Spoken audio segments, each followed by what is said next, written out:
Hey man, what it is, YouTube, man? We back with another video. We got killers getting attacked in court. But y'all know if I'm like you killed one of my family and I'm in court, I'm going to attack, bro. So I don't blame these niggas. So hard. Shit. It's like 1976. Would you give me 1 minute? That's not how it is. Well, I'm gonna have to get something. Like I'm saying, like you can't. I don't blame these niggas though, bro, cause I do the same thing, bro. Like, can't blame them. This is 19-year-old Lindy Jones, who's facing charges for murder in South Carolina. In August 2019, Lindy murdered 18-year-old Willie Antoine Fields. Following investigations, Lindy Jones and his younger brother, Jalen Jones, were arrested. Now in court, the mother of the victim, Angela Fields, has some words for Lindy. I just want to let you know what they took from me. They took away my only child.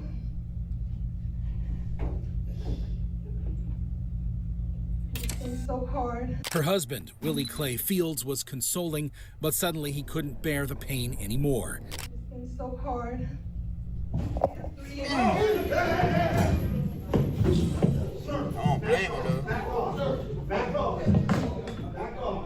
Back off, sir. The officers nothing, nigga, eventually what? managed to separate him from Lindy.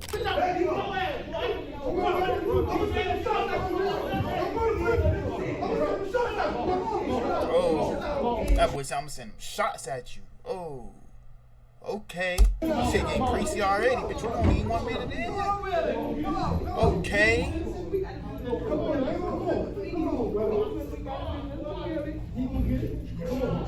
Nigga with the cap jacket like he owns something.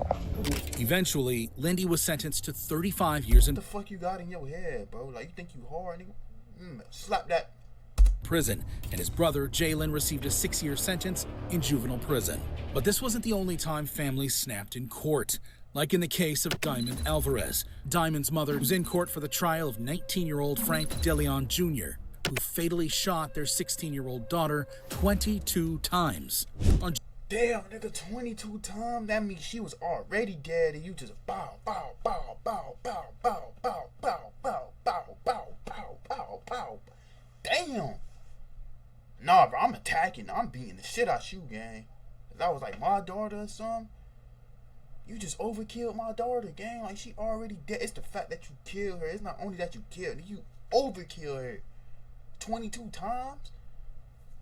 Oh my God, but y'all don't know. God forgive me. I don't know what I would have did, but I ain't gonna lie. I would have attacked. I would have did worse than that. Oh my God. January That's 11th, crazy. 2023, Diamond was walking her dog Man, when Frank 22 fatally times. shot her. Police investigations revealed that the two had been in a relationship and were on the verge of a breakup. Frank was promptly arrested. If you thought Frank would show remorse for his crimes, be prepared for his jaw-dropping conduct during the proceedings. In court, Diamond's mother tells the man who had wickedly ended her daughter's life how she felt. As she was giving her statement, Frank smirked at her. Enraged, Diamond's mother went to confront him. Hey, mother ain't having none of that. But before she could make it to the smirking murderer, the situation escalated. Diamond's uncle jumped in from the gallery and attacked Frank. Frank's mother rushed to his defense by attacking Diamond's mother, prompting Diamond's aunt to go after her. I ain't gonna lie, even Frank did what he did, though. Even though he was messed up, he did what he did, but that's still his mother, though. His mother's still gonna protect him, though, at the end of the day, but... Man, Frank, I would've fucked you up, bro. I ain't gonna lie. I would've been on your head, boy.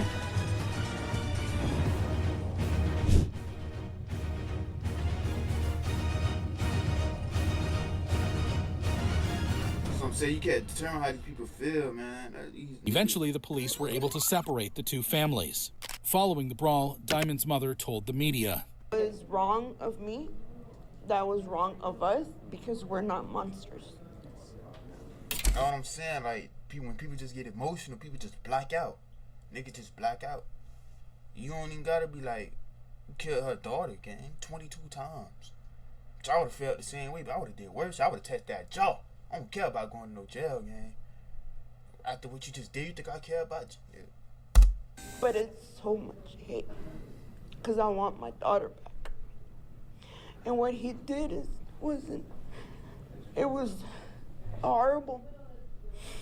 Seeing my daughter there and looking at him that he did that and he's laughing in my face.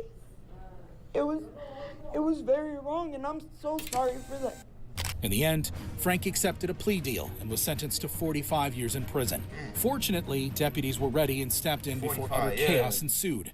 But the same can't be said for the case of 25-year-old Tristan Lamoureux, No, I'm who's saying facing 45 years in prison, like, he's still gonna have a chance to breathe, bro. That's what I'm saying. Like, 45 years, he's still gonna get out. When he, like, I don't know how old he is now, but probably when he, like, 60, he probably gonna get out. He's still gonna get out after killing the bitch 22 times. Overkill? But you supposed to get out. I don't give a fuck. charges for first-degree murder in Utah. On August 23, 2009, Tristan shot his wife, 19-year-old Misty Lamoureux, in their house. Tristan was eventually arrested. Now in court, Misty's brother, Jason Wilson, walks up to the podium to deliver a victim impact statement, but not before giving Tristan the death stare. While the magnitude of Tristan's crimes is daunting, his courtroom behavior will leave you in disbelief. While Jason tells the court how the murder has affected him, Tristan appears unconcerned, rocking back and forth in his chair. After a few minutes of addressing the judge, Jason turns his focus to his sister's killer. But Tristan's lack of remorse infuriated him, and he wanted to let him know how he felt.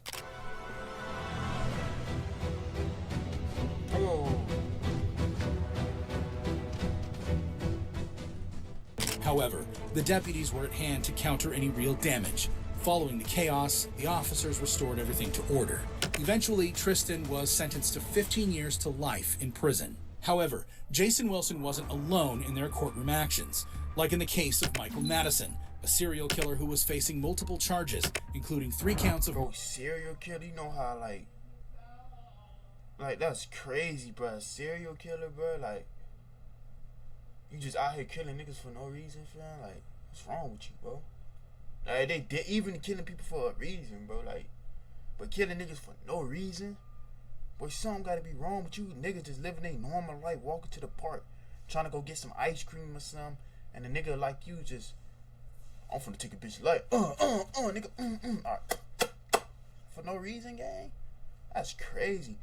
And most of these happen to females. Like, niggas kill females, bro. Like, it don't really happen to men. Like, it happened to men, but most serial killers go after females, bro. I don't know why. That's murder in Ohio.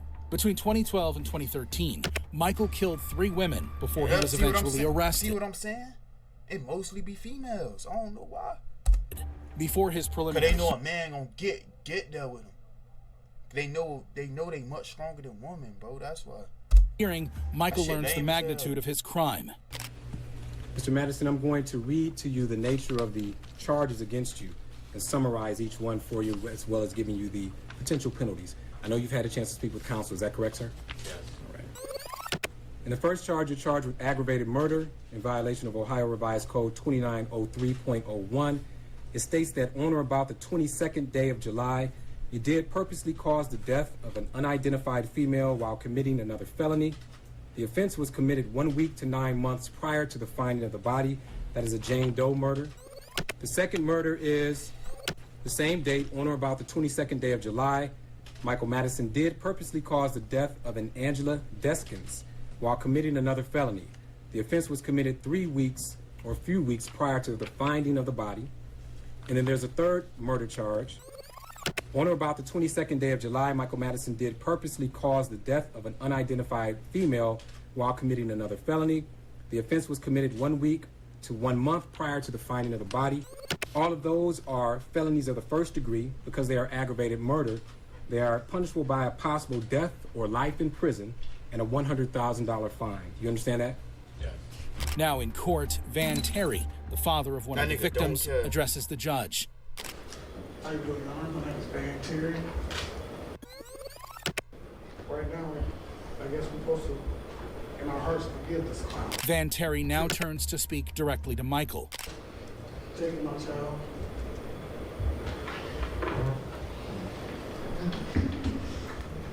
However, the real shocker came when Michael unleashed his madness in the courtroom by smirking at Van Terry, unleashing chaos. Oh, hell no. You smirking, nigga?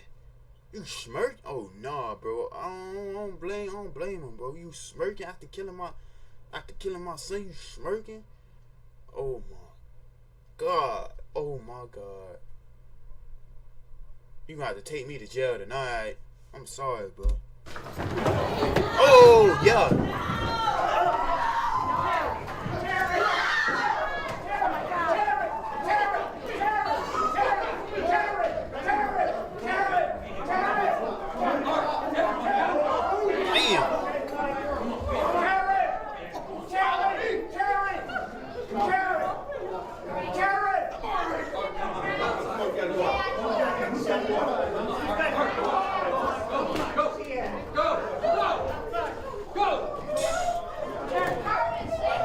Eventually, the police were able to restore order, and the proceeding continued. Now, it's time for the jury to give their decision. We therefore unanimously find that the sentence of death should be imposed upon the defendant, Michael Madison. Following the jury's recommendation, Judge Nancy McDonnell reads her sentence. I am struck by the sheer inhumanity of what one human being can do to not one, but 3 human beings. It is incomprehensible. You cajoled, Nigga got scratches on his head and shit. And deceived Shatisha Shealy, Angela Deskins, and Sherelda Terry to your apartment for your depraved purposes. You went on to abuse the corpses of these 3 victims. You stripped them from the waist down. You folded them in half, binding them so that their feet were up by their ears. You wrapped them in multiple layers of trash bags, and you discarded them.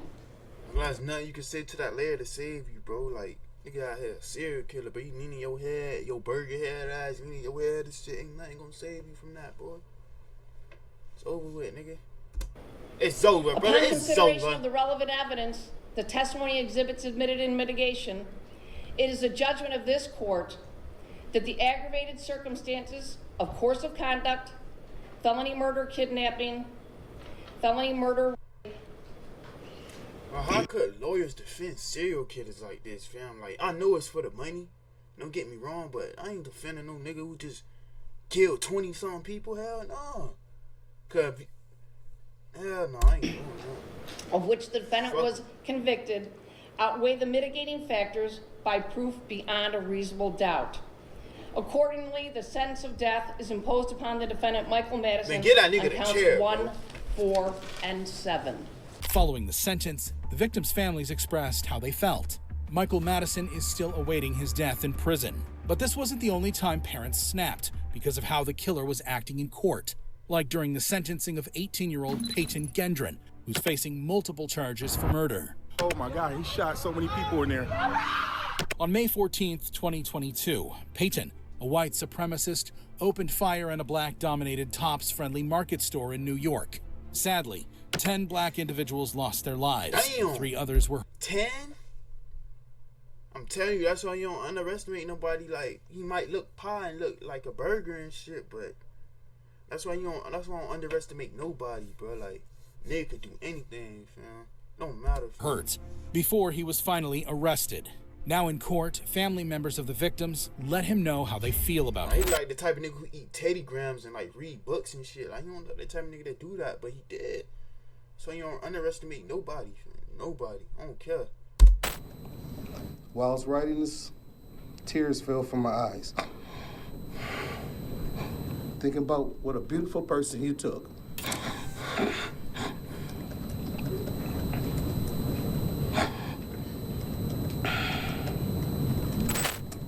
My daughter, Robbie Drury, was a young woman. She was not married. She had no children. She never will. Robbie was our youngest daughter. When people ask, how many children do you have? I don't know what to say. You destroyed our lives forever. There's not a day that goes by that I won't remember May 14th and being 2 minutes sooner, I could have been in that store. And all I think about is, could I have saved my aunt? Could I have helped her get away from the bullets? Or could my mom be suffering more and lose her daughter, her granddaughter, and her sister? One of the most touching statements was from Barbara Massey. My name is Barbara Massey. I'm Catherine Massey's sister. You killed my sister. Cat was an aunt. She was a great aunt. She was a cousin. She was a friend. Oh, yeah, she a ghetto mama, boy. I know that, boy. Cat said she was a committee of one. There's nothing Cat wouldn't do for people.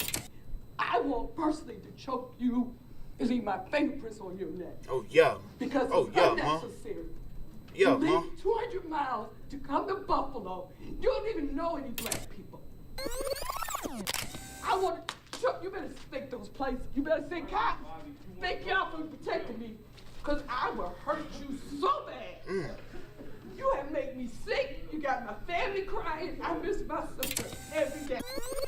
You don't like black people. Man, you don't know a damn thing about black people. We're human. We like our kids to go to good schools. We love. Like I'm saying, bro, like all these white people y'all did, the racist stuff in the back of the days, y'all ain't doing shit. Nah, me personally, I'm slapping the shit out y'all. Y'all come to me with any type of racist shit. Y'all could do that shit in the 19-something, but now, cause y'all had guns and shit back then, y'all was able to control, but now, do some type of racist shit now. Yeah, you gonna have to kill me. I'm slapping the fuck out you, gang. I don't care about none of that. Alright? However, while she was speaking, a supposed family member wanted to let Payton know how he felt. We never go in no neighborhoods and take people out. Don't do it.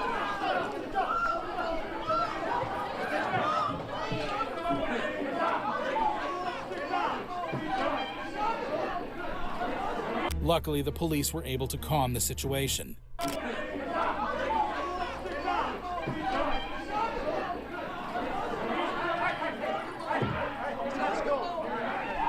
Now it's Payton's turn to speak. I'm very sorry for all the pain I forced the victims and their families to suffer through. I'm very sorry for stealing the lives of your loved ones. I cannot express how much I regret all the decisions I made leading up to my actions on May 14th. I did a terrible thing that day. I shot and killed people because they were black. Shot and killed them because they were black. I don't make no sense. It's just a different color, bro. Like, you killed them because they black. So now you threw your life away because it was black. You thought you was gonna get away with it because you white. Stupid, bro. Stupid ass. Looking back now, I can't believe I actually did it. Nah, you ain't sorry. I feel like you only sorry because you getting in trouble. You know the consequences you gonna face. That's why you sorry, nigga. I don't think you sorry, though. I believed what I read online and acted out of hate. I know I can't take it back, but I wish I could. And I don't want anyone to be inspired by me and what I did.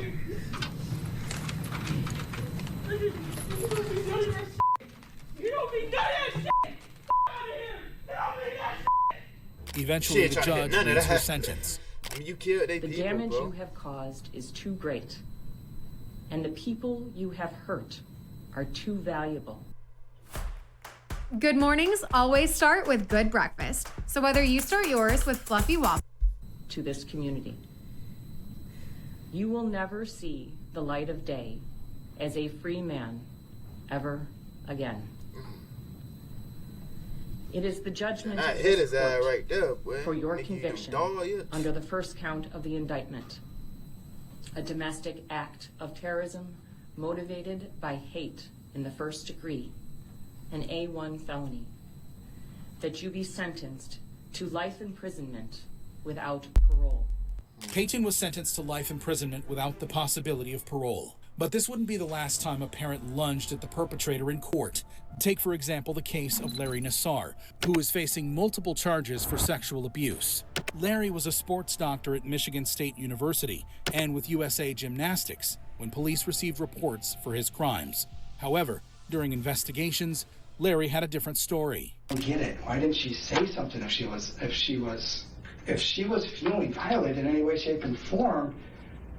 There was no communication. Okay. Do you ever get aroused during these exams? I shouldn't be getting during an exam. Right. Well, this is why I'm talking to you about this, because this young girl and her mother both observed this on more than one occasion during treatment. If there was arousal, it's. I mean, like it would be because of whatever. I don't know, but I'm not trying to. You know, Whatever. I don't know. Well, I don't know. When you're a guy, sometimes you get. The truth caught up with him and he was arrested. Now in court, his victims take to the stand. I testified to let the world know that you are a repulsive liar. One after the other. I am Jessica Tomashow, also known as Victim A. I told y'all, most of these killers, serial killers, be going after females, but I'm telling y'all, bro, like, shit crazy. I feel like if you a serial killer, like, you killing all these niggas, bro, you need a chair, bro. You need life, gang, I ain't gonna lie. You took multiple people's life, bro. You shouldn't even have a chance to breathe, bro. You better be lucky, like, immediately chair, nigga. Fuck all that shit. Fuck the sentence shit. Immediately chair, nigga. Fuck that. I was sexually assaulted by Larry Nassar when I was 9 and 12 years old. You broke and shattered a lot of girls. You manipulated us to trust you because you're a doctor, and doctors do no wrong, only heal. You are not a healer. Now it's time for the parents to address Larry. Not a healer. I don't know who you are now. Maybe I never knew. Maybe none of us did. But Larry, you did this to yourself. And you did this to us. Nah, nigga, you crying? Why you wasn't crying when you did the shit you did, but now you wanna cry, nigga? Nah, nigga, don't cry. Don't cry. Don't cry, nigga. Don't cry. Nah. That reality here, nah, huh? Niggas ain't gonna be tough for real, man. Mate Nassar. That is what your name is. Nah, don't cry, nigga. And don't you forget that. And while we all are moving mountains, you, Larry, will have no choice but to sit in prison and wait to die. And I said, "Are you ready to go to lunch?" And she's like, "No, Mom, I just want to go home." And I said, "What's wrong? Are you in pain?" And she said, "Mom, I just want to go home." And I said, "Okay." So we got in the car, and I said, and she started bawling. And I said, "Chelsea, tell me what's wrong." And she said, "Mom, he put his and they weren't gloved." And I said, "Chelsea, I was right there in the room." And she goes, "You couldn't see what was going on, Mom." And she said, "He hurt me." And but that's disgusting. But that's 2009, she took her own life because she couldn't deal with the pain anymore. It'll be 10 years in March. For this particular parent, Larry's tears hold no value. Words were not enough.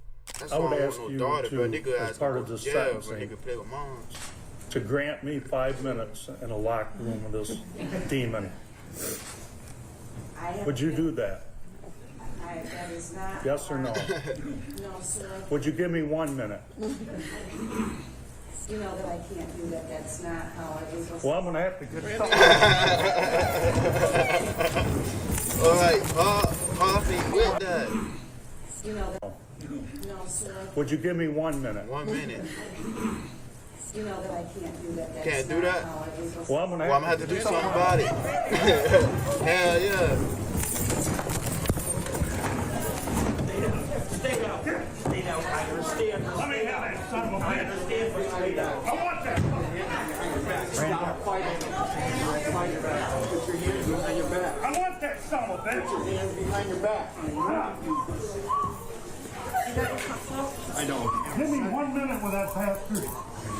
Go ahead. You're good. So I said to him, "No, Nigel, not without the breed."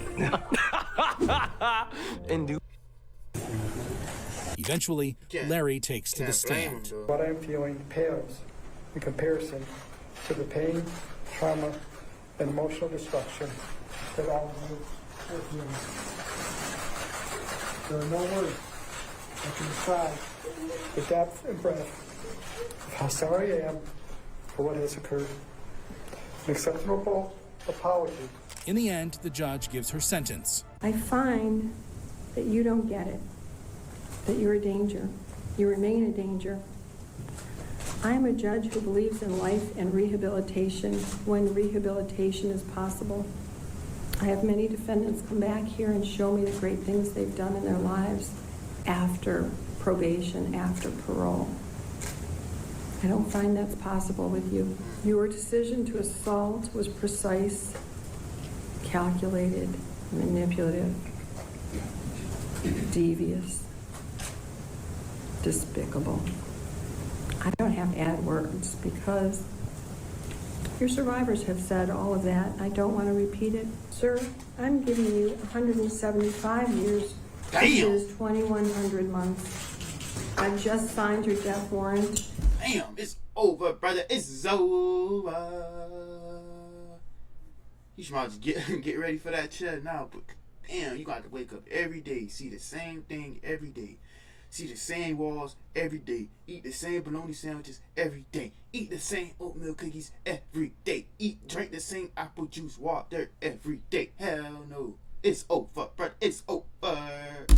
I need everyone to be quiet. Get ready for that applesauce, nigga. Powers, I told you I'm not nice. Thank you. That's all for the record. Larry will spend the rest of his life in prison. However, while this reaction could certainly be dismissed as an effect of uncontrollable anger, the same can't be said for the case of 23-year-old Quinn Bowes, who's facing charges for murder. Quinn is in court for the murder of his 11-month-old son. What? Quinn was found guilty and sentenced to 25 years in prison. However, as he was being led away, the unexpected happened. Yeah, Jeremiah Matthew Hartley, the child's uncle, punched him before he was wrestled down by the police. That's the uncle too. Damn, the uncle love your child more than you did. And that's crazy. And that's your son.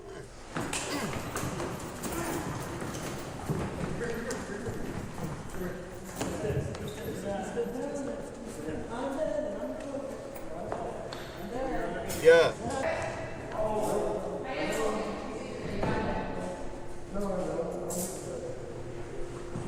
Jeremiah was eventually sentenced to 179 days in jail for his actions. That man don't care about However, that. while it was clear that Jeremiah wasn't happy with what Quinn did, his reaction to the sentence was similar to the case of Vashon Flowers, who was facing charges for murder. A disagreement about smoking led Vashon to fatally shoot his wife, Jamie Thomas Flowers. Now, in court, the daughter of the victim tells the court what happened. He was irritable and said that he was a grown man. If he wanted to buy cigarettes, he would buy cigarettes. He got down on the ground and started choking my mother. Actually, I heard, "You don't have to do this, Vashon. Please don't do this. You don't have to do this." And then I heard gunshots. But during the sentencing, London Thomas, the son of the victim, couldn't hold himself. Oh, shit!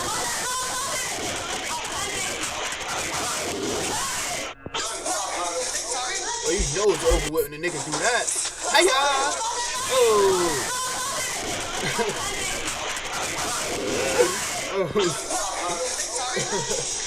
Oh, you can't blame these people though. You can't blame these people like how they feeling inside, gang. Like, just can't. That's why I don't say nothing. You can't. But I feel the same way.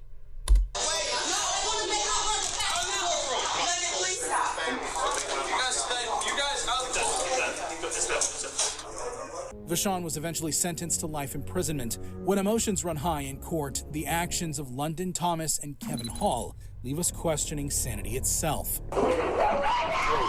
This is 15-year-old James Douglas Gonzalez, who's in court for killing Edward Hall. In court, the jury found James guilty of negligent homicide and not murder. Enraged, Kevin Hall, the younger brother of the victim, acted.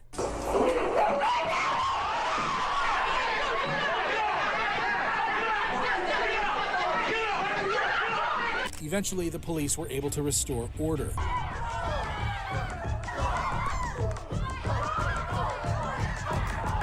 And what was this? James escaped the attack without injuries, and Kevin was sentenced to 5 days in jail. Just when you thought you've seen it all, another convict surpasses Kevin Hall's wild courtroom display. Enter Dwayne Smith, who's in court for the sentencing of Clifford Thomas. Clifford and his girlfriend were arrested for killing 3-year-old Jamela, the daughter of Dwayne Smith. In court, Dwayne approaches the stand to deliver his victim impact statement, but decided to make another kind of impact.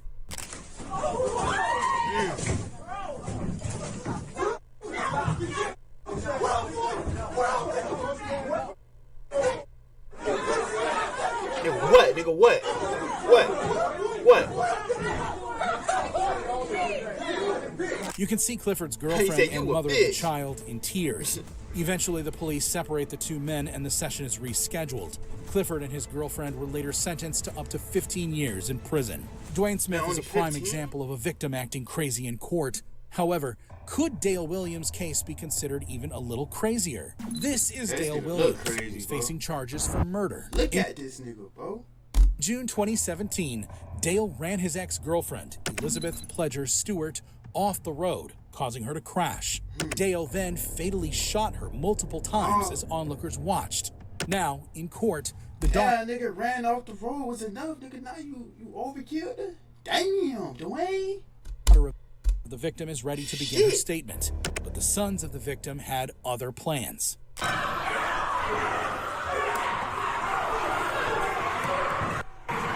Oh, yeah.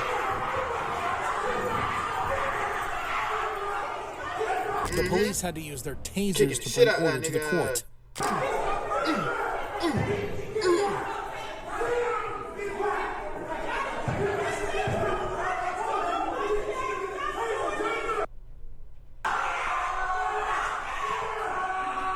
The session was rescheduled. This time, the victim's aunt was able to say her mind.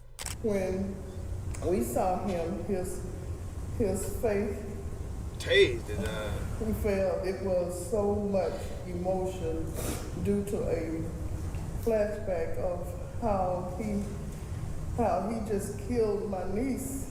Eventually, Dale was sentenced to 15 years to life in prison. But that wasn't all. The two brothers also appeared in court. Dale continues to serve his sentence in prison. Yeah, man, like this shit's crazy, but I ain't gonna lie. If I was in that courtroom, best believe I would attack. I was gonna attack. I don't blame these niggas or how they feel though. Like, imagine I was one of your kids, bro. Niggas smiling, thinking it's funny, bro. I don't know what a nigga would have done, bro. I ain't gonna lie. I don't even want to think about that, bro. I ain't gonna lie. But that's the end of that video, man. It's your boy TJ, man. If you made this far, make sure you like, subscribe. Your boy TJ out.